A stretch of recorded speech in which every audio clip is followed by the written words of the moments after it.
One dude dropped, I think, a total of like $4,000 in tips that night. It was crazy. It got us a ton of news coverage. Even ESPN posted about it at some point. Really? Yeah. We had two people to be on ESPN. I don't know if you guys know. Okay. Yeah. Is there downsides to this? What's the bigger downsides that maybe people overlook? Maybe they think, oh, this isn't a job. This guy's just playing video games on his computer. Found these little things that obviously... Yeah, little tips and tricks, right? Yeah, what else you got? Give me some tips. Maybe not me, but someone maybe that's interested in becoming a streamer. Or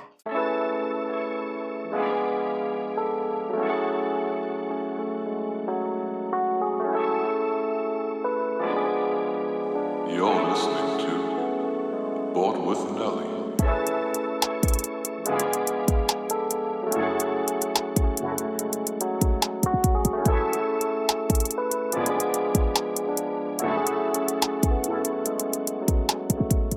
We got audio. Believe it or not, I don't have a professional intro.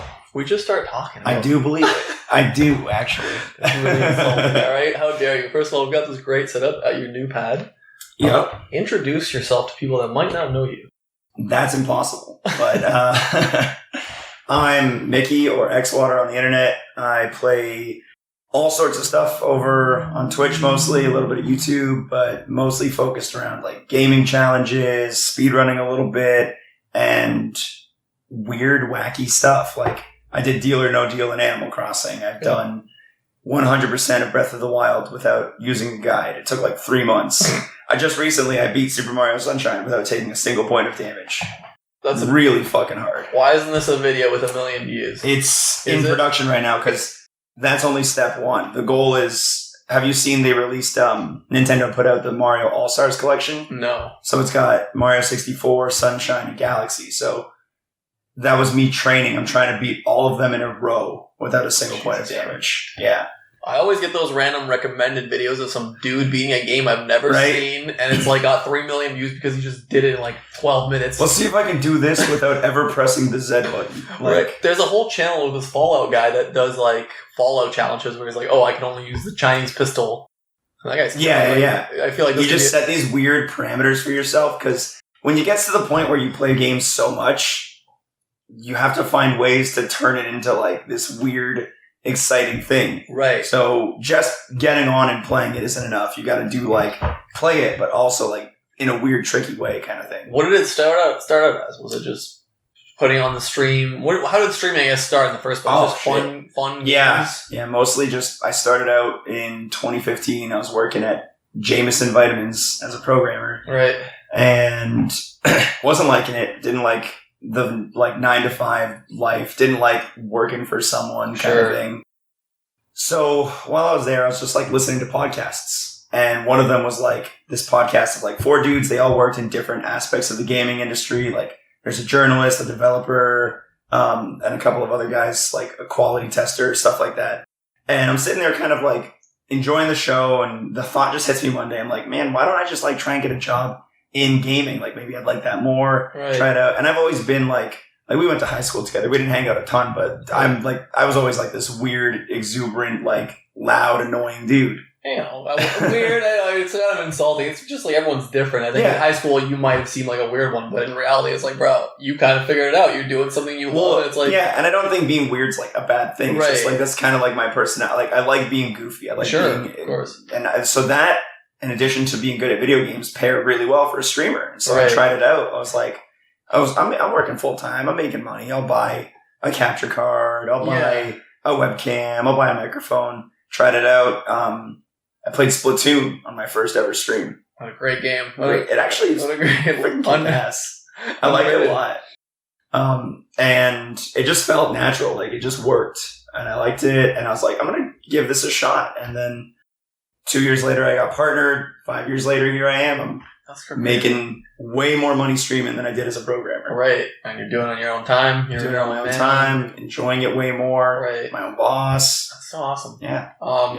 When you first started doing it, was it ever a thought that it could actually become a full-time thing? Or was it always in the back of your head as you were working? It was honestly like the goal from the start. Was it the goal from the start? You immediately set out to do that? Yeah. And it's like the advice everyone gives is like, don't go in expecting that. Like everyone will say that. And, right. It kind of is. No, but I like anyone who's like great at anything always says you gotta take a chance at it. You gotta go for it. You gotta believe in yourself kind of shit. Sure. And like, I truly believed I was pretty fucking good at what I'm doing. Like, I've got the production skills. I've always been really good with computers. So sure. I've got the tech skills behind it. I had programming skills to like develop interesting shit for my Twitch chat. Like at one point I was running a game in my channel that was based around Mario Maker, but I called it Super Splash Bros. People would join in and I would play 6 to 8 levels of Mario Maker. And depending on the time frame in which I beat them, it would be a win for whichever character was in the thing. So like in Smash Bros, it's 4 players. Yeah. So imagine you got like Mario, DK, Fox, and Samus. Yeah. If I beat the level in under 7 minutes, Mario would randomly kill one of the other 3. Yeah. And then if I beat it in like the next time frame, the second player would kill, so on and so forth until the end. So I kind of like gamified my stream into an additional level. And to add it on top of that, there was like a leaderboard for the people in the chat. So like if Team Mario won, everyone who was on that winning team would now be like in this leaderboard better than everyone else. And so for the next game, they'd be like, oh man, who do I pick? And so it builds this layer of investment for the viewer. It's beyond just like watching a guy who's having fun. Like I was A, good at the game, B, pretty entertaining playing it. But now I add a third layer, C, like chat involvement, investment. Right, that's huge. So like all these facts, like that's just an example of like one of the skill sets that I felt I had that I could bring to it. And that's actually what got me like that boost I needed to get partnered. Right. When I did. Yeah. I remember that. That was like a big moment. Like I remember you had that first stream and then you had I don't know how many subs you had, but you had enough to like, I'm like, okay, this is enough. This guy can live off of. I was like almost like a relief type thing, bro. Like the day I got partnered, I went from the, like, I was like, okay, I got the email. It was like 2 hours into my stream. It happened. And I'm like, I'm just going to go 24 hours straight. Let's celebrate. Right. And one dude dropped, I think, a total of like $4,000 in tips that night. It was crazy. Yeah. At the end of it, he's like he had already like just tipped so much money already. And at the very end, he's like, here's $100 for every hour you were live. And I was live for 24 hours already. I'm like, what the fuck, dude? Paid rent for like the next 3 months. That's awesome. Yeah. It's good. So yeah, I went in thinking like, I want to give this a real shot. I'm going to try. Did you feel like it was like kind of a meant to be calling? Because if you think you're weird in high school and if you thought this way, like maybe you're a little bit of an outsider, you felt like, okay, I finally found something that I love doing in like, community, and like you were so probably like, I don't know, I would say disappointed with your like career path more. Yeah. You're just, wow, there's actually hope here to make this into a profitable living, Yeah. I mean, I wasn't like super disappointed with how I was doing fine, like I graduated computer science, had a decent job, it was fine. I could have been content with it. And the good thing about like a job like that is like I go to work, I go home, and then I've got my time. Right. And you miss anything of that? You miss any of the old? A little. Dude, it's so stress free. You just go and do your shit and leave, and you forget about it. It's so nice, right? Like when you're an entrepreneur, when you're doing your own business, you're never not thinking about it. It's always in the back of your head. And when you're doing poorly, it like fucks with your head a little bit. Sure. When you're doing well, it fucks with your head a little bit too. You start to get a little cocky and shit. Yeah, you start getting complacent. Maybe you start taking days off, or maybe you're really your own. You have to set your own like goals and guidelines. Learned a lot of self-discipline in the last couple of years. Yeah, ever since going like full time with it. Because when I first started, I was like, I'm my own boss. I don't got to be on time for stream. Like I can sleep in. Right. I still have that problem sometimes. Really? But yeah. It's bad etiquette because you start doing it, and you start repeating it, and then you become that guy that's like always late for streams. Right. It's like, why should anyone expect you're going to be on at this time when you never are? People are creatures of habit. Sure. People like to wake up in the morning and what do you do when you wake up in the morning? Brush my teeth.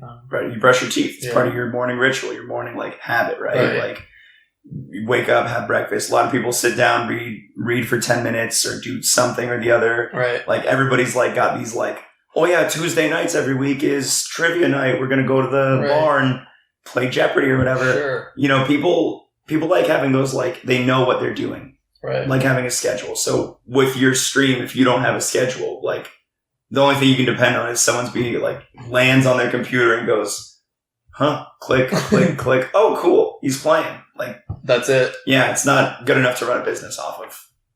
Okay, well, so now that you've kind of made it, what's the next big goals? What are you trying to like achieve? Do you feel like, I don't know, is streaming a sustainable thing for many years? Can you do it into your late 30s, like, engineering or whatever? Yeah. You can do that job for the next 100 years, but can you be a streamer in your 40s? Like, yeah, no, I've definitely thought about that. Right. I think you can keep it up. I could keep it up for as long as like mid 30s, late 30s. In my 40s, I probably might reassess a little bit, but right. The skills that I've learned in streaming, I think, have a lot of like cross compatibility to a lot of the influencing, advertising, and gaming industries. Yeah. So like, if I were to one day decide like I don't want to do this anymore, I confidently feel that I could like put out a resume as like some sort of. You could do community manager, maybe. You could do like marketing. I've learned. I'm pretty decent with video editing now. Right. I've gotten there. And we actually like right now. I do have like a business with some friends too. Warp World. We run Warp World. Yeah. We have the podcast. We've got a lot of software we do. Really? Oh yeah, you were doing like the coin thing, right? Yeah, the crowd control. Yeah. Awesome. So and that's actually going incredibly well. Where like if I wanted to, I could drop streaming and work on that full time. Time to sell it, baby. Mr. Wonderful. Time to sell, baby. We're doing pretty good. We're looking at investors right now. So really? That's shit's going really well with that side, yeah. Dude. This year's been really good for Warp World. We had Animal Crossing was massive this year. Yeah. Everybody played it. And so we built Turnip Exchange, which was a website that let people go to and from like other people's islands to buy and sell turnips. So in the game, right? It's like everybody's like a stock market professional in the game because, it's fun. It's a good time. Right.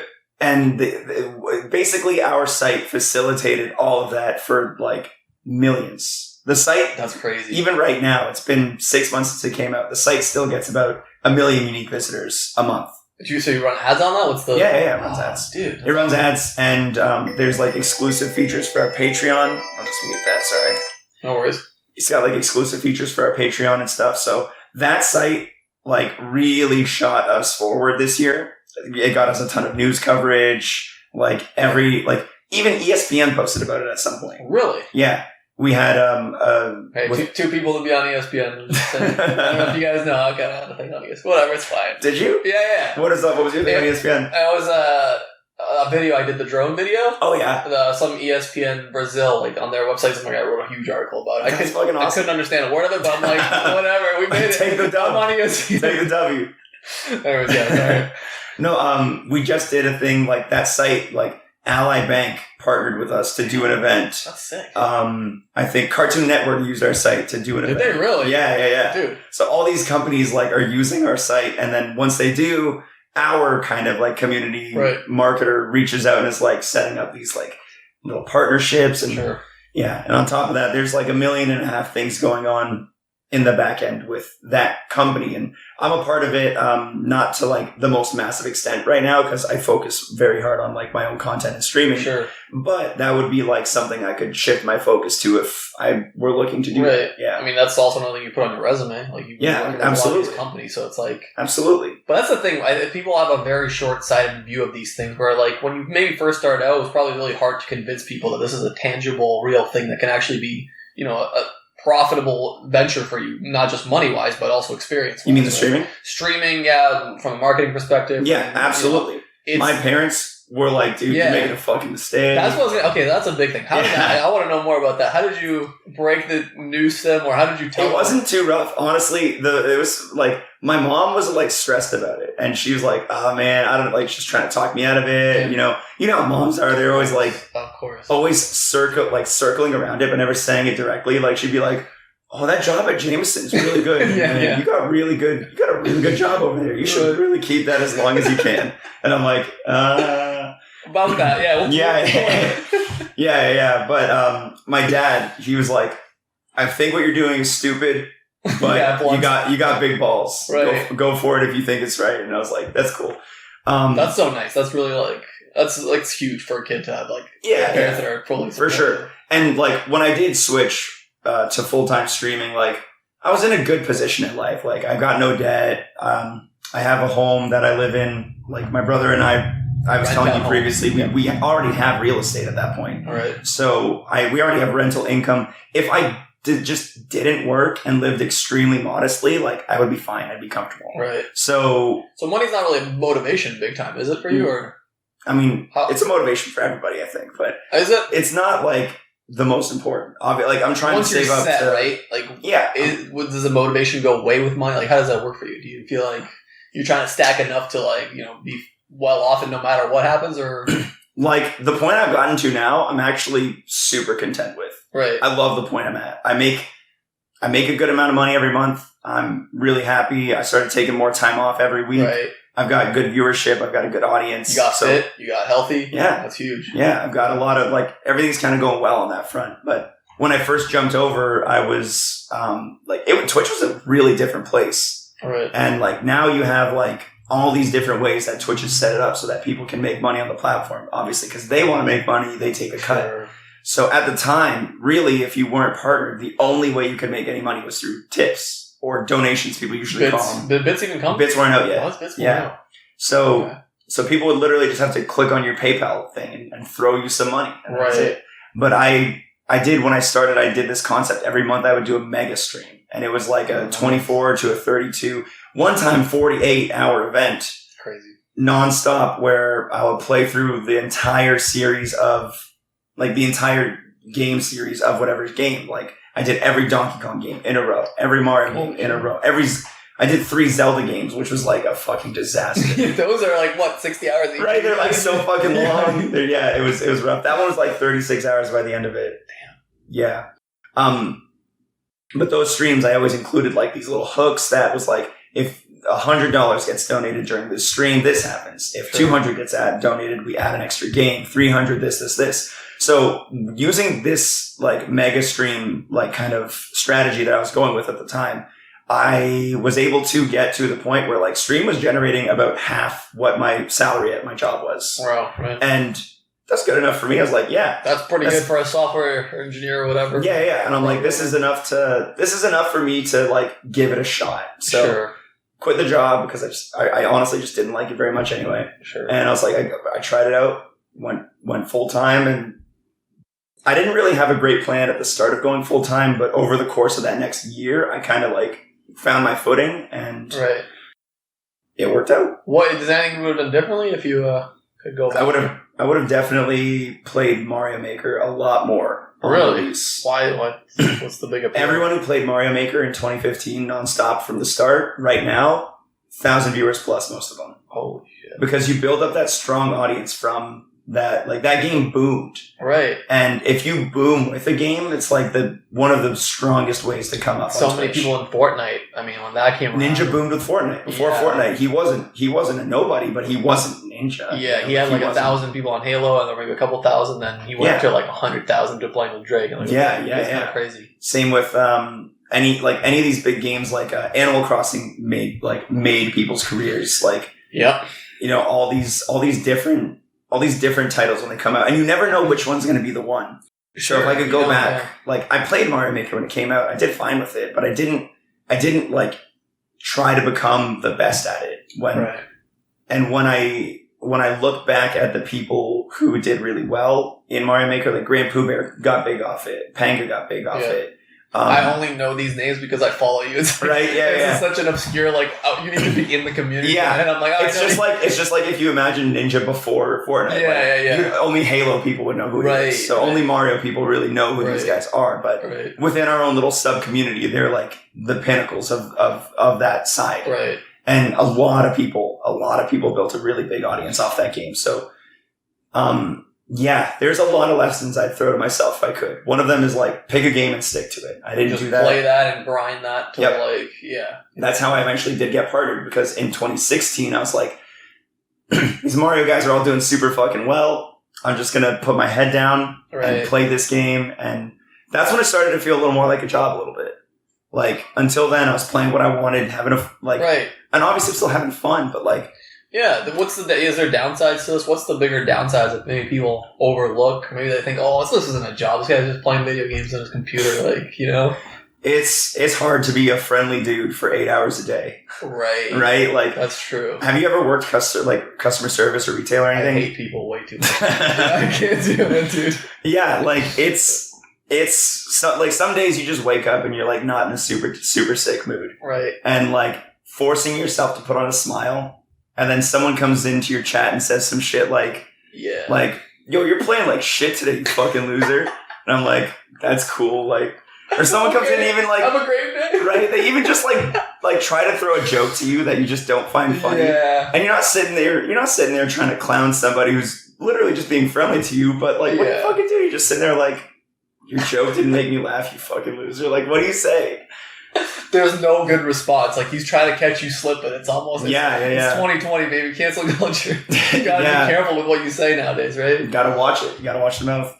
What else? Yeah, what else you, I guess, don't enjoy as much, maybe? There's a lot of, strategy and planning in the back. There's a lot of, literally developing the brand it's a lot of work. There's a lot of off-hour jobs that go into streaming. Like you do a lot more than just play the game. How many hours do you think you're working now as opposed to your job? Right now I'm in a good position where I'm a little more set. I'm not really I don't have to do as much at this point in my off hours because I've already built everything. But when I was still climbing and grinding and understanding and building it out, I'd spend a couple hours a week doing graphic design, a couple hours a week doing editing, a couple hours a week programming various things, doing bots, setting up things that are fun for the community. Right. Literally planning the content too. You have to plan ahead, right? People don't think about this. They think, oh, this guy's going to turn on a webcam. No, you have a structure to how you want to do your stream. What games are you playing? How long are you playing them? Is there contests or whatever? There's so much more to it. One of the reasons I've really enjoyed doing these challenges recently is because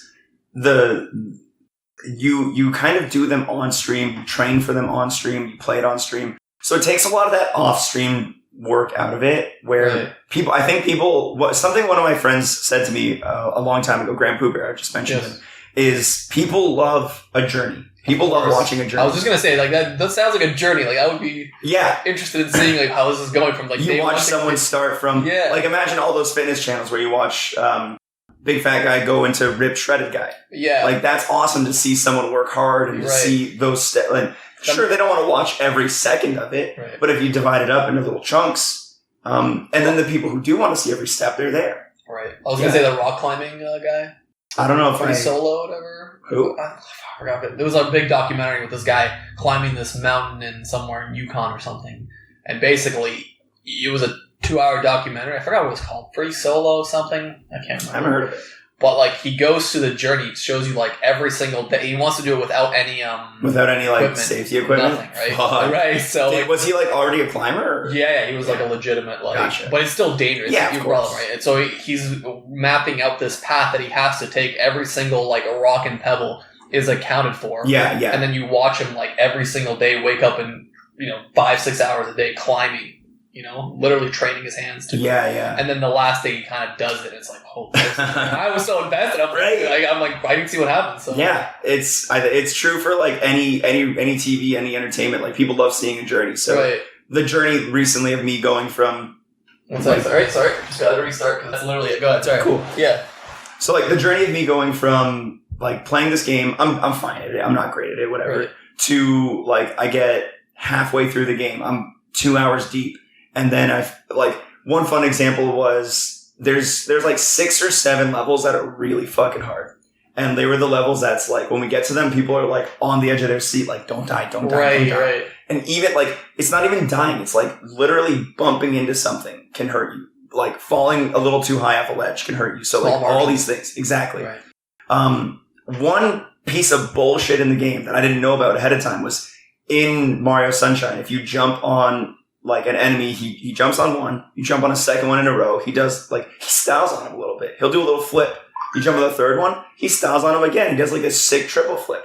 And then after the third one, he super styles on him, and he does like this. He's like sitting there like, suck my dick back, guys. I'm so much cooler than you. Check it out. Yeah. And he's flipping so much that by the time you land on the fourth guy, this asshole is upside down and you take damage. Oh, shit. So, like, I don't think the game developers knew or, like... Imagine that this would happen. Exactly. They give a shit about what they... And it's like, even if it does, it's like, whatever. You got, like, 10 points of life. You'll be fine. Right. But for this challenge, I was in this situation where enemies were hoarding me, and I'm, like... pulling these ninja moves, jumping on them one by one in a row, and the fourth one hits me, and I'm 2 hours in already, and I'm like, well, we got to reset now. Like, that's it. It's done. So like those moments, like, they're terrible, but they're also so great. Like, they're so fun and memorable and good. Does it become a grind when you fail at that, and you're like, oh my god, I wasted like 3 hours to get to this point. Now I have to start all over again. Yeah. Like, do you lose motivation? It tests your mental fortitude, for sure. Yeah. When did speed running become such a massive and popular thing? How long is this? Like, I feel like until I started talking to you a little bit more about it, and I realized, okay, there's this like thing they do every year, and it's like, the GQs. Yeah. I was like, what is this? Like, I didn't understand. Like, I don't know where this came from, to be honest. I think it did get big from that event, but also the like every big speedrunner, most of them like remember this one guy. His name was Siglemic.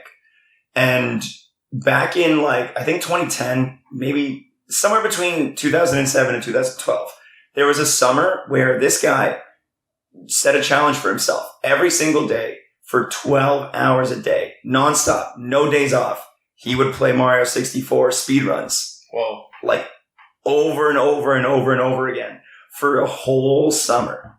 And he became incredible. He was unimaginably good. Like, this guy became the golden standard for Mario 64 players, so funny. Which at the time wasn't that competitive. Probably, right? And it wasn't a big deal, but if you watch a Mario 64 run now, that shit is wild. Really? Like, they've done so much to discover, like, weird, funny tricks in the game where, like... glitches or bugs, or there's no bug runs, and there's all these different rules. There's just even, like, understanding, like, these super, like, intense movement-based tricks. Like, you'll see someone, they're an hour and 30 minutes deep into this game, and then in order to save another second on the run, to, like, just to shave 1 second off of whatever they're going for... they need to attempt a trick that requires them executing like 10 to 20 separate commands that each have a frame, like a time frame window of successful input of like literally a 60th of a second. Or a 30th of a second. Right. They get like 1 frame windows on these things. So it's like, to do that over and over and over, like, it's mastery. It's a mastery of it at this point. Right. And they all kind of watched him and saw him do what he did, and just like, it became this phenomenon at that point. And so people are like, oh, I'm going to try that with Zelda. I'm going to try that with Sonic. I'm going to do that. And it all blew up in this way. And then that game's done quick thing. Yeah. They like, it's so fun for someone who's never done speedruns or seen them to watch one, because you're like... it's like watching an athlete. It's like watching LeBron. Yeah. It's like watching a dude, like, I watch a dude beat Doom in like 30 minutes. I'm like, what is it? How? You're watching someone who's just... something you remember so fondly from your childhood, and then you see someone just absolutely like style on it. It's incredible. So yeah, it's a really cool little like genre. And I think actually, so we were talking about those like YouTube challenge videos that kind of started happening. I think that's the next step in this like kind of like retro game entertainment life cycle, where back in 2010 people were like, yo, remember Mario 64? I just beat it real fast. People have been doing that for 10 years now. Now people go, remember Mario 64? I just beat it without jumping. Yeah, right. Yeah. Just to add a little more entertainment. Exactly. So people are doing all these like weird, wacky challenges. And I was into speedrunning for a while. I've done a couple Mario games. I've done a couple Mario games. I like my Mario, but... that's my next step for sure. Is I really like these like challenges. Is that like gonna be the bulk of your content, you think? I think so. Going forward, speedruns. That's not necessarily speedruns, but like the beat it without taking damage is my current one. Add a challenge to it. Yeah, I get that. Yeah. I'm going for after that. I'm going for what's it called? In Paper Mario, there's this like pit of 100 trials. You got to beat 100 battles in a row. Right. And it's like something you do after you beat the game, because it's so like, you get to the 100th floor, it's fucking hard. Sure. But you can technically do it at the start of the game. So it's a lot of people have done it, but it's a challenge called Right. the chapter 1 pit. You got to beat it before you beat chapter 1. And it's like incredibly fun, super challenging, really wild to watch. So that's going to be the next thing I try to do. And then just kind of think of weird shit as I go along. Yeah. You couldn't have found a better set of games to play realistically. Like, I think back and I'm like, man, if I could have picked a different path, if I didn't like football, if I didn't like FIFA, like, I would have loved to have picked something that's like quality. Like Nintendo just produces non-stop quality. It's so rough to see the sports games, like all of them at this point. Everyone, like the 2K might be like solid, so some people even that's disputable. I know 2K, like the basketball, their latest basketball game had this thing they did where they have like the My Story mode, right? Mm-hmm. And when you go into this mode, it doesn't matter how fast your machine is, whether you're playing on a PlayStation, an Xbox, a PC. They're going to play an unskippable ad for you now. Yeah. Oh, dude. Right? The amount of greediness that's going on. And they charge $70 for this game. It's not $60 anymore. Dude, it's $70. The amount of greediness that's going on right now in gaming is like absolutely disgusting. Not even that. There was I don't know if you heard about this. It was a couple weeks ago or a month ago. Yeah. UFC, EA. Did the same thing. They had ads in the game that were non-skippable, and this is the craziest part. Some people were defending it, saying it added to the experience. Like, right? I see ads when I watch UFC on TV, so this feels right. Like, what are you saying? I was like, are we really this like dumb? Like, what do you mean? They made you pay $60 for a game, and then they said, you know what, microtransactions, let's add that as well. And then you're like, you know what? That's not good enough. Let's add ads that they're gonna watch and then we're gonna make money off of. It's and they don't try. I bet you'll go on for days, but they don't improve these games year to year. No. They don't do shit. Like, even the latest Madden game, they fucked up and they forgot to change the Madden 19 logos of the stands to Madden 20. So it's like literally the same shit. They literally are just reusing everything.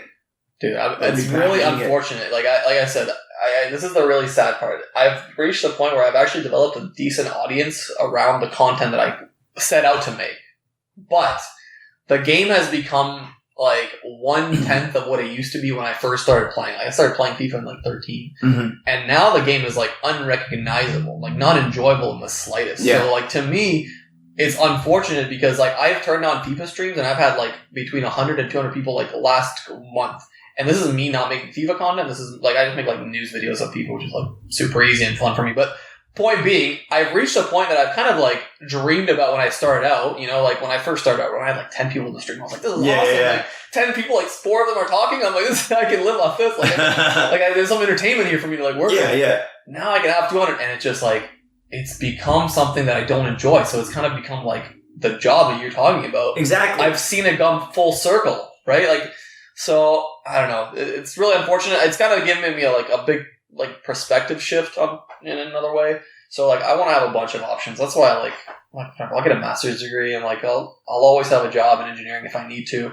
I can always do other stuff. I'll start a podcast. Like, this is random. I'll start a podcast, like whatever. Yeah. Even if no one listens, even if no one cares, I'll develop some sort of skill or some sort of, I'll learn something from every person. It's at least fun to do, yeah. It's super fun. You do like 3 podcasts or whatever you said you did? I was doing 2 for a while, just 1 now, but the second one was really fun. I liked it. Really? Was it just like a random podcast? Or? No, it was video game history. Oh. Me and my buddy, Grant Keys, he stopped streaming since, but every week we would go in with like hours and hours of research. And that's kind of why we had to stop, because it was so much fucking work. Yeah, that's not shooting the shit. That's actually like production value. Yeah, like we would write out a 6-page like show, and like each of us would be responsible for like one half of it, like kind of like. That's like Dan Carlin's Hardcore History, right? Is that like the? I don't know if I haven't heard it, but how does that show go? Dan, it's like this. He was big. He was like on Joe Rogan a few times. So he basically has these super detailed, well written, well structured 3-4 hour podcasts about random historical stuff. So yeah, he'll have a 3-hour thing about Khans and like the Genghis Khan Empire, and go through all of it and like give the deep dive. Yeah, it's well exactly. Done. Yeah. So we did that with the development of video games, and for example, like. Donkey Kong Country, we'll say. Right. We did that game once. And so we start about like, we tell you about how the company got made. Like, Right. how did that company become to exist? And then we'll talk about how did they get the key players in the game, the composer, the main programmer, how did they join the company? So we'll tell that story. Right. And then we'll talk about, like, when they were designing the game, what was their relationship with Nintendo like? And so going in, we each have these, like, I'm like, okay, so I'll cover the music, you cover the inception of the company, I'll cover the development of the game, you cover the reception of the game kind of stuff. Dude, you just need some animations and you can make this, like, I think this is potentially. It was a like great show. Bigger, like, YouTube video. Like, that's kind of, well, currently the YouTube format is watch time long videos, right? So you just add a little bit of nice graphics. Obviously, you have a well-written story, you have music. That is, like, so people turn on YouTube now to watch, like, a little documentary thing. Like, Yeah. maybe, like, that could be a transition if you We have the content, and fuck, I don't know shit about animation, but, like, Yeah, you need to probably hire someone. up. But that's not a terrible idea, honestly. Right. Yeah. I think, I'll tell you, I made a 41-minute video this year in March. Yeah. About FIFA. And it was just, like, a mini a documentary is kind of overhyping. It's just a video talking about the big problems with FIFA over the past couple of years, putting in one nice, concise video, and me explaining every single one of them. It was just well put together. It took me 3 months. I worked on it, like, part-time. And it has, like, almost 1 million views now. Fuck, nice. So for a 41-minute video to have 1 million views to me is, like, I can't even comprehend that. Yeah. You know, like, it's not viral, like, oh, some, I don't know, kid fell off, hit his face off the fence. Man, that's funny. No, like, people sat and watched this video. That's interesting. You like the format on YouTube now. You're saying it's, like, more of, like, this long form, high 100%. average watch time. 100%. You think so? So here's what happened with this video. Maybe this is useful information to you. So I started out. The video was called. This was just called the FIFA job. It was something very basic and generic, but I got the idea from, like, the Italian job. Yeah. I always thought of. Like, I think I've seen the thumbnail, but I haven't watched it. To me, it was like, it's a heist. FIFA is a heist. It's just robbery. Mm-hmm. So in the first day, everyone loved it. The FIFA community, everyone, like, retweeted. It got, like, 20,000 views. I'm like, holy shit, this is amazing. But it was not, like, hitting these numbers that, like, you would kind of expect for, you know, the amount of time I put into it. Yeah. Not saying I wasn't happy, but it was just like, okay, maybe just the title's not good. So I just changed the title to something a little more, I wouldn't say baity, but something more catchy, which was the video EA doesn't want you to see. Yeah. And the moment I changed the title, the next day, so we went from averaging 2,000 views a day to 10 to 20 to 70. That's nuts. And then it just went, and then apply. Like, obviously, it goes up and it's got to drop. But for, like, a week straight, it was averaging, like, 50,000 views, which was insane. And it's because it had a lot more watch time compared to any of my other videos. So average watch time on my videos was like 4 or 5 minutes. That video was like 20. Wow. So YouTube algorithm was like, okay, people are watching it. You got like 20,000 views. Let's see who else will watch it. And then from that point forward, your next videos get like a little bit more. They do a little bit better because YouTube's putting you in that algorithm. I had that exact same phenomenon kind of happen with my Deal or No Deal videos. I saw the first one got picked up by 3 or 4 gaming news sites, and from that point forward, I had Graham Poubert on for the first one. He's a really big name on Twitch and YouTube and all this stuff. So those factors together, kind of, that video was able to hit, I think, 200,000 views. And the subsequent ones all did really well, like over 10,000 kind of stuff. Meanwhile, everything I've done before this, like apart from one shots that did well, were in the realm of like 1 to 500. Pennies on the dollar compared exactly. to right. Yeah. So that content was really, really, really, really successful. The only downside is that content time consuming is not what I ultimately wanted to do. Oh, like hosting a game, like it was hosting a make-believe little Animal Crossing game show. Going from there, like I didn't want to turn my channel into a game show channel. I gotcha. It's not what I'm interested in. Gotcha. I like playing high skill challenges. Fair. So my next quest is going to be to try and, I think that this perfect run, if I can nail it, the 3 games back to back to back, no damage, news sites would be crazy not to publish that. Right. So that's kind of like the back end streamer, like, yeah, I'm doing it for fun. I'm having a great time doing it. But the reason I took it on also is because I know it has potential to be a career shove. Sure. And the Animal Crossing stuff shot my viewership up on Twitch by like before this year, I'd say I was averaging between 80 to 150 people given days switching around. right now I'm averaging more like 160 to 300 Nice. on average. That's awesome. So like the numbers have gone up between the things I've done this year. You're seeing progress. Exactly. And I've successfully branched out of Mario Maker. It was one of my big goals was like, That's huge. I was sick of that game. I didn't want to play it anymore. Right. And I've successfully been able to produce content this year that's not that game that has done well for me. Some people might not understand this, but I feel like we understand like how hard it is to branch out and do something. Fucking hard. It's so Yeah. I've literally described. I'm like, it's harder to switch. Like when you're really set on YouTube or Twitch, from that to something else, it's harder than getting this like master's degree. I honestly believe that like the challenge level, at least with like masters, it's of course it's math. Yeah, you have tasks laid out for you, and if you do them, you get it. Right. As like the Switch though is like this unknown box with a question mark. And I have to reach in and pull out a thing, and I'd be like, show it to the crowd. No reaction. Okay, I have to throw that one out. Yeah. Just kidding. Pull out another one, and I don't even actually. You know what? I don't even look at it. I just go like this and that. And they're like, no, I'm like, god damn it. So like, you just got to keep finding stuff that you're either good at, that you like, or some sort of balance of both, right? Yeah, exactly. So YouTube, that's a big thing that you kind of want to probably transition into. Exactly. I think it's... What's the biggest problem with YouTube, I guess, that you're having? I am not a very... It's like therapeutical. I am not a very dedicated worker a lot of the time, honestly. Like, come on. I should spend more... Like, I need to spend more time editing. Like... Is it not worth investing into an editor? I actually have worked with editors. I actually did just hire a new editor on commission. Previously, I was working with someone who was like my editor, and we had kind of like a monthly deal going kind of thing.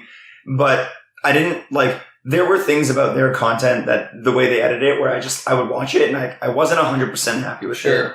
And great person, like they did great work. There was a lot of things about it that were really good, but it's not the right fit. Over a course of time, it was like, these are the things that I've like really tried to push into the focus for the YouTube channel, and I feel like we're not really seeing eye to eye on it. Right. So I just put out a couple of videos, or I just commissioned 2 videos from this other guy who reached out to me by email just by chance. Was like, want me to try some of your videos? I'm like, sure, let's go for it. Right. And the first one, like, it's doing pretty modest, but it's outperforming a lot of my recent content. Right. The second one's going up this upcoming week, and then I just had a really good stream on Friday with a lot of really funny content. So right. You're doing stream highlights, or what's the... Not necessarily highlights, but I'm using that footage for the video. So like, we did, obviously Among Us is huge right now. Right. I was playing Among Us with 9 of my friends, and we had a couple of really, really, really funny games. And so I'm like, so take this 3 hours of footage. Right. I want like a 15-minute video. Take this game in particular and include it, but also throw in an additional game or 2 if it can fit. Right. And like, the first ones I did, I told them like, just do anything. I want you to show me if you're funny or not. Right. And I like the video, so I was like, let's keep it going, but let's do it on commission. So I don't like, dude. I felt like such a fucking. It feels the worst. I had to find I technically had to fire the other dude. Like, yeah, I had to be like, we're not going forward with another month. If I told you 5 years from now that you would be firing another person that's been editing your Twitch content, you'd be like, wouldn't believe it. Yeah. Tell me 5 years ago, I'm fucking playing Mario Sunshine every day. I was not happy with how this guy edited Mario Sunshine content that I streamed on Twitch like last week. It's wild, yeah. It's crazy. Right. But YouTube does require a little bit more professionalism than I'm used to doing, and I'm trying to get better at that. And I feel like with Twitch, it's a lot more off the cuff. I'm laid back. I go on, I do my thing. YouTube, I gotta sit down, write a good script, get good footage, put good music in. Sure, it's a lot. Like the last really sick video I did took me probably like 10 hours to put together for like a 20-30 minute video. Right. Which, grand scheme, it's not that many hours, but it's never a good trade-off, though. That's the thing. It's never like, I put 10 hours in, I'm going to get like 20,000 views, 100,000 views. Exactly. Usually it's never like that. Yeah. Like, if I put 10 hours in and the video brought in $200, I'd be like, that's fine. I'm into that. Right, yeah. Yeah. But streaming, let's say 10 hours, like... streaming 10 hours right now brings me my main income. So I'm happy to put 10 hours in. Yeah, right. It's different. Exactly. Yeah. YouTube, I'm doing in YouTube what I had to do when I first started on Twitch. I'm putting in the hours for the growth. Right. And it's just so hard to do that while you're also doing the other. Right. That makes sense. Yeah. But I have started taking more time off recently, so I can use that time to kind of work on this a bit more. Right. I just have been partying a lot lately. That's why your voice has gotten to be. That's why it's bad. But that's people might they've never listened to you. They're like, oh, he just talks like he's got really like an old British guy that's voice. yeah. It's usually better than this. Right. Mm-hmm. The thing with YouTube is I before YouTube was a lot simpler because like you just needed to create a few really outstanding videos and you would develop this audience and you would snowball. Where now it's like it's not even about you creating a good video. It's creating a good series or a good like theme of videos. Like you can't just be like, okay, well, even with a video that does like 1 million views, it doesn't mean like, okay, I can snowball. No. There's no more. There are tons of videos out there. When I see a video with 1 million views, I always look at how many subscribers that channel has. And a lot of the time it's like 1,000, 2,000. Yeah, right. Because like it's so much harder to get like, in a good or bad way, however you want to look at it, it's harder to get a viewer that's going to be like a subscriber because there's so much good content. Like, and you have companies that are now coming in and investing like millions of dollars. You have like Hot Ones. Yeah. That's a show literally run by Complex. Like, they have like a full team of people that edits the video. There's so many people on that show. Like, that's like a 20-man crew. Like, so you have these people now, and you have like a random dude that's playing like Mario Maker. Like, you know what I'm saying? Like, there's a big difference between the levels. Are you familiar with The Completionist? No. They're really big on YouTube. Been around like 10 or so years now on YouTube. Yeah. And he came to our last Mario charity event, so I got to meet him there. He's a really cool dude. Right. But he was telling us about how he runs his operation, and he's got like a dedicated artist, a group of editors, a script writer. Like his channel runs like it's a business. Yeah, right. The success of his channel also keeps these 15, 20 people who are like in the crew employed. Yeah. Right. Yeah. So at that point, there are so many channels out there that are a legitimate operation. That's like not just one person. Like you've got your SEO expert, you've got your artist for the thumbnails, you've got your strategist, someone who's really good with like fucking clickbait. Because as much as people shit talk clickbait, it's the most important thing. 100 title and thumbnail is literally 90% of the work. I'm telling you from experience, that video without the better title is not what it is today. Absolutely. So it's like let's just think about this logically. I put in like 1,000 hours into a video and it's irrelevant if it's not named well. Like, exactly. What other thing in this world is kind of like that where there's so much weight on the title and if you don't have a good title for it, just don't release it. You can have a perfect like video, like I still wouldn't release it. I'd be like, till I have a title that I know is gonna like catch people's eyes, I'm not releasing this video. Like I'm not confident in it. Absolutely. It's one of the most important parts. Right. So with you, it's different though because you're mostly streaming. But like I'm trying to think. Like I like this. I like the idea that gaming history. I think there's a big audience for it.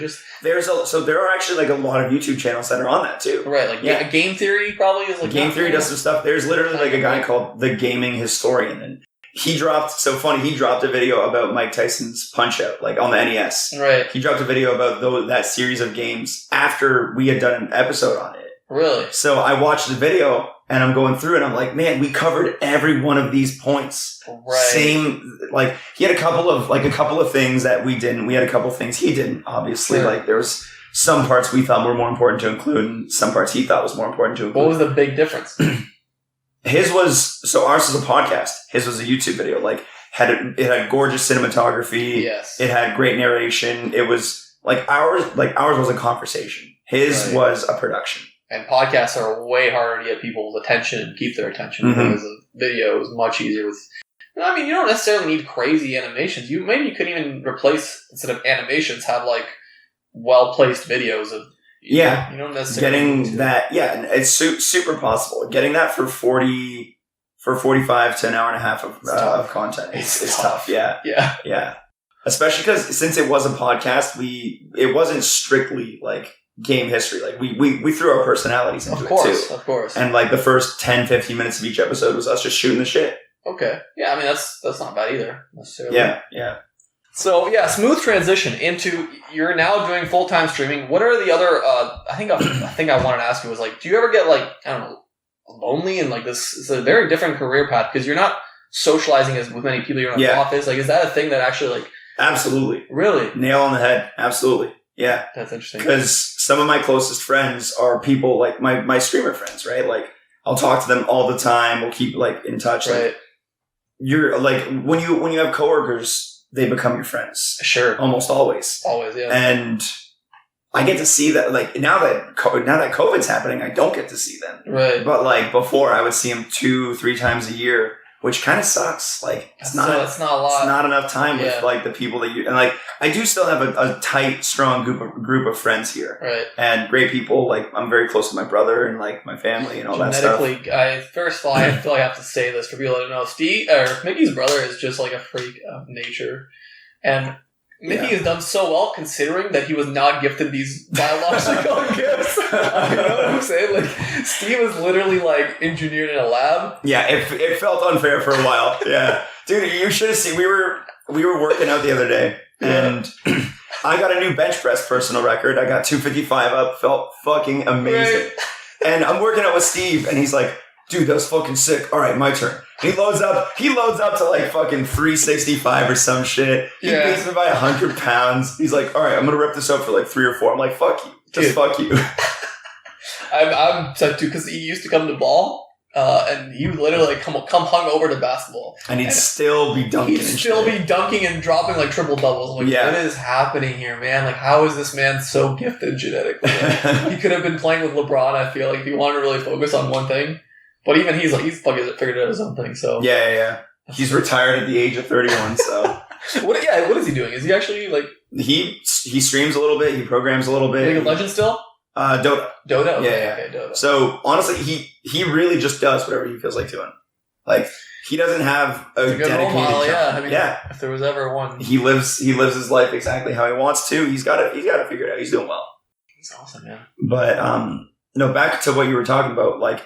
It does, man. Like, you spend 8 hours a day on camera, like, talking at people, but you're not. That's like really weird, right? It's like this is a conversation. Like, we're hanging out, right? But if I was here and you were a name in my chat room, right? It's not the same. Yeah, like I don't feel like, and it's not like I feel like I'm gonna hurt people's feelings by saying shit like that, like the people in my chat, but like the closeness just isn't there. Well, it's just honest. I mean, it's honesty. There's nothing wrong with admitting we're human. We're not robots, of course. Right. If you see a name on a chat screen, you're not going to feel the same way as if we're in the room talking, eye contact and all that, right? Exactly. Like, you get to know the people in your chat. And, like, you obviously, like, I enjoy their company. Right. And I like entertaining them. And they say funny shit and, like, good conversation. And they help you get through the stream, realistically. Yeah, absolutely. Without them, the content is me not talking because I talk to them. Right. It's like football without fans now. Like, you realize it's how so dead. Weird. Yeah, like, it's so. Dude, I was watching that and I just thought it was so funny about like how they have an editor in there live throwing in different sorts of boos and cheers and gasps in audience noises. I thought it was so wacky. I made a video like joking about like the next generation of FIFA. I was like, okay, here's the next step. So we have a pandemic, right? We don't have crowds. We have manufactured sound effects in real life. The next step is to have a game setting in FIFA with no crowds, and you can manually click a button to like add your own. Play the game. You just do the audio. You just add your own sound effects. You're like, oh my god, boys, this is sick. Everyone's getting rowdy. Like, and you look at the crowd. It's like it's a video game and it's dead, but it's realistic. Because that's what football now is. That's what it's like now. So it's like EA hyper-realism, baby. Yeah. That'd be so good. What's the other games you want to play? Maybe like non-Nintendo, non-Mario based? I like to get like every once in a while throw in like just a game that has been on my eye. Like I want to play that new Final Fantasy VII remake. Okay. I want to play I've been playing through for the last year, like every once in a while, the Metal Gear Solid games. Phenomenal. Except that last. So I'm going on to 4. 4 is the next one. 4, yeah, okay. Yeah, and I'm probably gonna skip 5 because everyone says it sucks. The zombie one? I have no fucking idea. It's called. I think it's called Metal Gear Survival. That one I'm not even thinking about. Yeah, that one's not even. That was the first Death Stranding. That was the first Stranding type game. Yeah, the Metal Gear Solid 5 was like the. I don't remember what it's called, but everybody didn't like it. It has like this different kind of style that they did it, and I think they got like a different voice actor for the guy, and The dude who directed the game had like a smaller role in it, so it's like critics are a weird thing. Sometimes you can trust them, and sometimes they're just absolutely useless. Like, Last of Us, I think, was given like a 3 out of 10 on the critic scores. It's like, okay, maybe you don't like the story, maybe it's not like the best, but like, come on, bro, 3 out of 5. That's like a FIFA game. You need to be put in a gulag and forced to play FIFA if you think that's a 3 out of 5. If you don't know what a 3 out of 5 is. Last of Us 1 was sick. Last of Us 2, I did play it. Yeah. I liked it, but there was a lot wrong with it in my mind. Sure. That wasn't like I legitimately felt like there was so many things in that game that were just worse. Fair. Yeah. Fair. I think, like, I also feel the same way. I love the first Last of Us. Second one, I'm like, yeah, it's okay. Exactly. I went through. I liked it. Yeah. I'm not going to replay it. Right. Same. But, like, to say that it's a 3 or a 5 or a 4, like, come on, bro. Like, this is a beautifully crafted game. With it did have tons going for it. Yeah, like, it's got all these things. Like, come on. Like, it's not my game of the year, but I had fun. Right. Yeah. So, are you picking up a new PS5 or no? I've thought about it, but there's nothing I really need on day one. That's what I was thinking. Yeah, like the Spider-Man game is the only thing I give a fuck about, and you can buy it on PS4 and free upgrade it to PS5. Oh. Yeah. That's nice. Yeah, so I'm probably just going to do that. It's the least greediest thing that's happened in the gaming industry. They really want to beat Microsoft. Right. Yeah, they really want to beat Microsoft. That's a lot of money, like, they're kind of throwing down the drain. Mm-hmm. There's a lot of games that are doing that, like the free next-gen upgrade thing. Right. Like, I think Cyberpunk is doing it. I think... I mean, it makes sense. A bunch of EA games probably aren't doing it. EA games are doing it, but it's irrelevant because they're shit. It's like upgrading a piece of shit to another piece of shit. Like, no one's excited about this, you know what I'm saying? This one's just got a little less corn in it. It's just like, okay, thanks for the free shit, EA. I really needed that in my life. Yeah. No, I want to play a bunch of, like, there's a bunch of, like, recent story games that I thought were really interesting. Can you play these games on stream and still be like, you know, people come to watch, or like, do you feel like you're kind of like viewership drops a little bit, but if I plan it out right, it works. Usually, I'll start the stream with like 3-4 hours of what people are expecting and used to, and then I'll switch to be like, okay, now that you're here, we'll do this. That's interesting. Yeah. Okay. So you found a way that works. You found these little things that obviously... Yeah, like, little tips and tricks, right? Yeah, what else you got? Give me some tips. Maybe not me, but like someone maybe that's interested in becoming a streamer. Or like, fuck. The most important thing is networking, dude. Networking. Like... This is a problem. I hate everyone. I don't know if I'm going to do this. It's like you have to make find a community that you work well with, that are like-minded. Right. And it's important to like not overshoot or undershoot. Like, as much as it feels kind of like shitty to be like to kind of pick people based on their numbers, like it makes sense for business wise. Of course. You're starting out streaming, you have 5 average viewers or something. You want to be friends with other people and you want to like help each other out, essentially, right? But like if you've got 5 viewers, you can't expect someone who has 100 to want to like be like, let's do a race against each other. You know, like you gotta kind of like make this network of friends that work together in your own realm. And then as you grow with these people, you have this like strong community. Cause like even like my core like Twitch friend group, like we all came up together, right? Like it wasn't just like I got big. Everybody got big because we all got big, because we all put in the work. And some people have joined in along the way. Some people have veered off along the way. Right. But in general, we call it the Mario Maker community. 2 of us play that fucking game anymore, right? Like none of us give a fuck about that game anymore. But I mean, and I don't think people can find that hard to relate to. I mean, that's just like your job. Like you don't come into work and start talking to the VP of the company. Exactly. You talk with other fellow engineers. Yeah, and if you're a manager, you're talking to other managers. Yeah, right. It's like, it makes sense. So networking is massive. Hitting multi-platform is massive. Multi-platform. If you're on Twitch and you're not doing YouTube, you're wasting your potential. You're not posting on Twitter, you're wasting your potential. Right. You're not posting on IG, you're wasting your potential. Granted, doing all this, fucking pain. It's so much to do. Right? So you gotta be, I guess, third thing, gotta be willing to put in the work. Gotta be willing to put in the hours. That's the old, not old, but that's the Gary Vee model, right, of content. Do you know what that? He basically says, like, even with, I think this is another thing you can probably take away from the podcast thing. How long was the podcast that you did? The history one? The shows ended up being about an hour to an hour and a half. Yeah, it's really long. The way Gary Vee explains it is like that's 1 hour and 20 minutes of content that needs to be divided and distributed to a bunch of other places. So like you have a highlight, let's say, I don't know, what would be, there's a crazy story in Donkey Kong where like, I don't know, the VP lost his fucking... Okay, sorry. Gary Email, you're saying you were uploading content and videos to Instagram? Yeah, and you put these like bite-sized versions of it that have like one of your hooks, but not your best piece kind of thing, in hopes of like converting someone who's scrolling through their Twitter feed into being like, oh shit, they're talking about this? Like, I want to check that out. Of course. And the conversion rates are so small. Like, they are. But you're in that person's head now. Right. Like...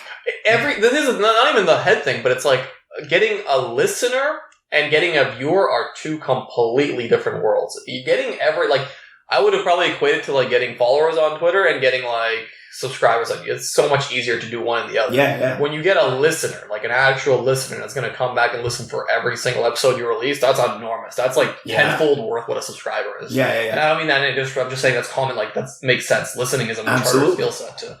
But yeah, sorry, carry on. No, it's you try and like make yourself present in all these platforms. Right. And expanding on that, you want to make it so like you're in people's memory. You're in their recent memory. Like, right.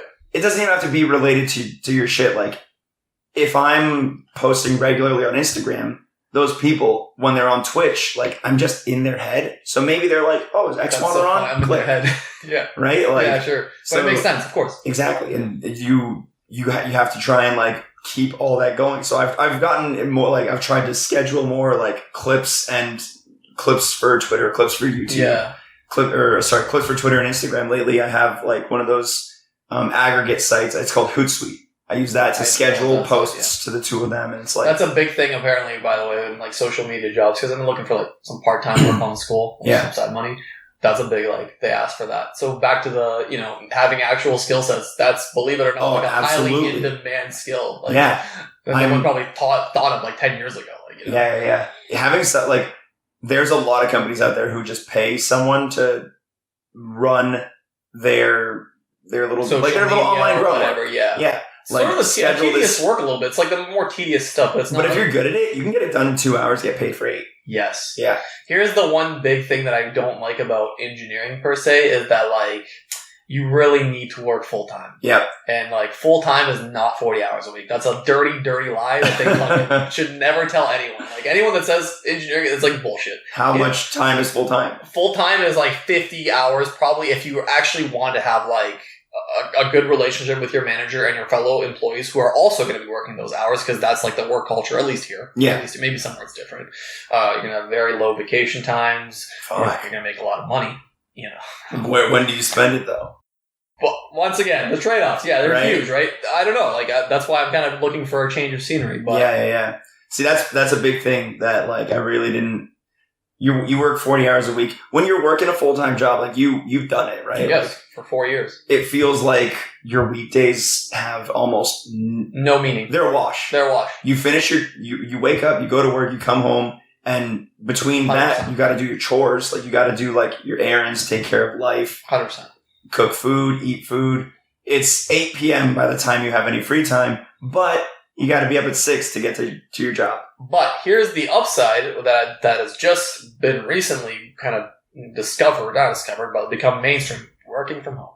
Yes. So that is actually a way that engineering becomes tolerable and not even that bad. I mean, realistically, if you're getting paid 50, let's say US an hour to work from home twice a week, when I'm working from, it's a different ballgame, baby. Like, I can put the footy game on, like home the meetings. I take a lunch break. I go do yoga on the beach. Like it's not the same. Yeah. Like I'm not nearly as upset as I am when I wake up at 6 a.m. here, go to like minus 20 degrees, fucking Auburn Hills. It's honestly like the same shit as like California, like Southern California work culture. The reason all those places are like they pay so well, but they also make those jobs so comfortable. Yeah. They make being at the office fun because like I went to do a tour at Twitch. Like I went to the company. Right. It's in San Francisco, and I go in, they've got an arcade. They've got like a room hooked up with like consoles. They've got literally catered lunches every day. New, interesting, like exotic, but delicious meals. Every single day they have a team of chefs that come in. It's fucking wild. Is that not a trap though? Like realistic, because they want you to be there. Exactly. So it becomes your life. It's exactly. So you work 60 hours. No, that's what I'm getting at. Right. It absolutely is. And by making you more comfortable at work, you don't mind spending an extra 3 hours every day. Yeah. It's work. Yeah. They even have beer there. I had a beer. Gym. They had a beer? I had a beer. I went. They've got just fucking the drafts right by the fucking soda fountain. So smart. Poured myself a nice cider, and I'm sitting there getting fucking a little bit tipsy at noon. That's what German. Meanwhile, I'm eating fucking lobster. It's like, bro, I have to set a special day when I want to do this shit in real life. Right. You know? They have this in German work culture too, especially in engineering. Like in the cafeteria, like you go take a lunch and like you get beers at lunch. Yeah, They're totally okay with it. I think the European culture might be a little more relaxed. Yeah, I think the European culture is a lot more like relaxed in general. When I went there in 2018, it just felt like life in there was a little slower in a good way. Right. You've been doing a lot. You do a lot of traveling. Or no? Tons. Yeah. Well, I mean, not this year, but tons. Right. Where'd you go? Where have you been? I've been like for Twitch related stuff. We'll travel tons. Like I go to LA, Vegas frequently, San Francisco, Florida. Yeah, like I went to E3 last year, which was awesome. Was it? Yeah. Yeah. They actually let us in for free because of our podcast. Was that the E3 where Microsoft didn't show up or Sony? Or was that Nintendo didn't show up? Nintendo didn't show up. Okay. Yeah, they didn't do a conference, but like they had a booth still. Like they had like an area. Oh, did they? Okay. Yeah. But they weren't like they didn't do a presentation. They haven't been doing that for a while. I think Sony backed out that year too.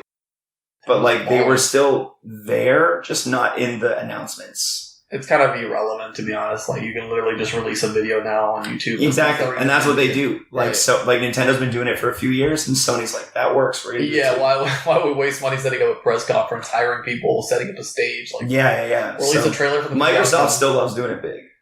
They literally have a theater there. Like, Microsoft has their own, like, building that is a theater that they hosted it. Well, Microsoft is funny now that they own Bethesda.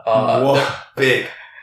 Now that they own Bethesda, they can enjoy that theater experience and hire people to pretend to like be excited about Fallout or Fallout Battle Royale. The 76. Have you seen that train wreck of a game? No, there was they actually had a massive stage thing set up at E3 or whatever, and they were announcing Battle Royale in Fortnite and in Fallout. In Fallout.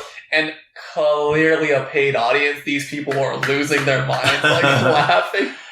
Oh no one's excited about Fallout 76. Like everybody hated that game. Everyone hated it. Yeah. But the other thing I did almost forget, you can do with the podcast thing, you can also do it on YouTube in clips. So I found a lot of success in taking small parts of the episode and dividing it into a 3 to 7 minute video. Interesting. And they always do better than I have a video. I had a guy, like I said, he was a Madden content creator, or still is, and he got the head of EA from like 20 years ago. He was like literally the CEO of the company to come on his podcast. Interesting. And we were having a conversation about this. And the conversation turned into like, okay, you had this guy that like owned $1 billion company.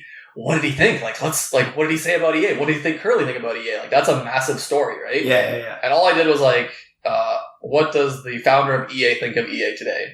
Interesting. Bang. Yeah, you get your good title. Yeah. And then when people watch it, they don't feel cheated. No, it's what we talked about.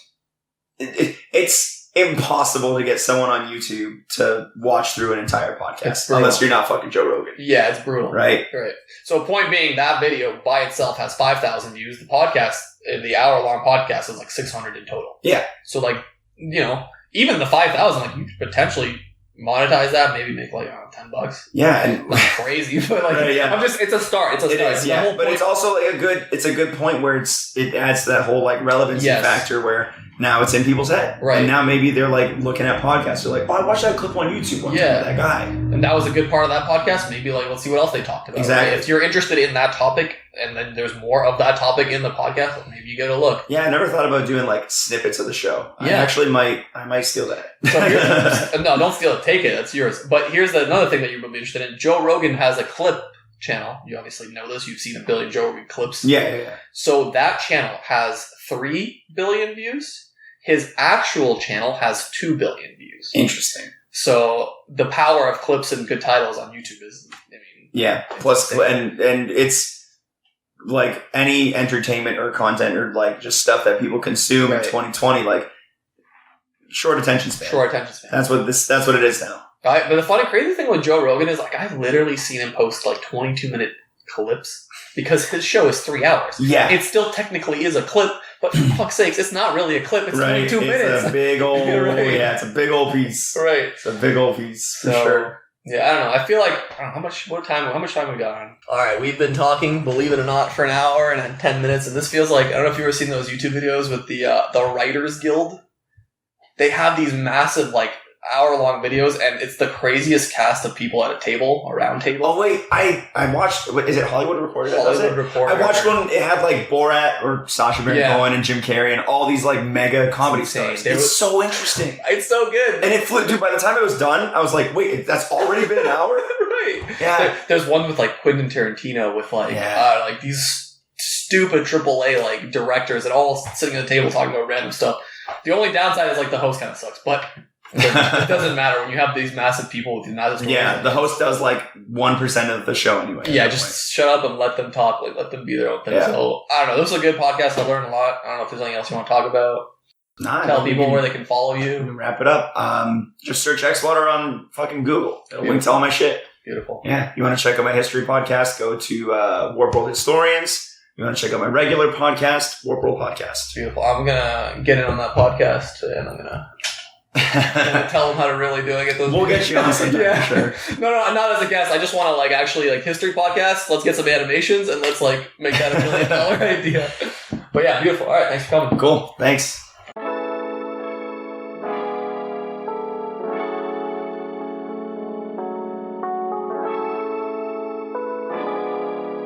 You're listening to Board with Nelly.